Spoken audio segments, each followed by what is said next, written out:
નિઝામપુરા વિસ્તારની ભૂખી કાંસને બંધ કરી દેવામાં આવતા કાંસમાં પાણી ભરાતા ઝૂંપડાઓમાં પણ પાણી ભરાઈ જવા પામ્યું હતું।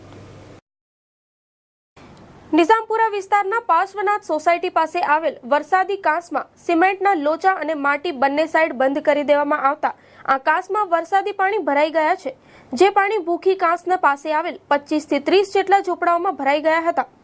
ભૂખી કાંસ પૂરી દેવાના મામલે સ્થાનિક રહીશોમાં રોષ ફેલાયો છે, જે અંગેની સેવા સદનના અધિકારીઓને રજૂઆત કરવામાં આવી હતી, જ્યાં અધિકારીઓએ સીએમ આવવાના હોવાથી કાંસને બંધ કરવામાં આવી હોવાની જણાવવામાં આવ્યું છે।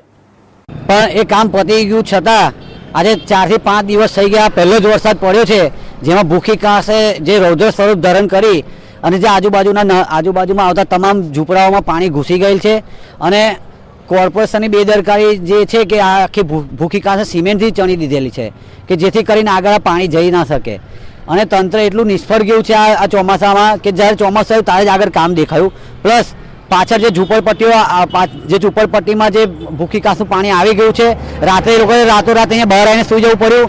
જો આનું જલ્દી નિકારણ નહીં આવે તો કમિશનર સાહેબના ત્યાં અમે બહાર ઉગ્ર આંદોલન કોર્પોરેશન પર જઈ અને આંદોલન કરીશું।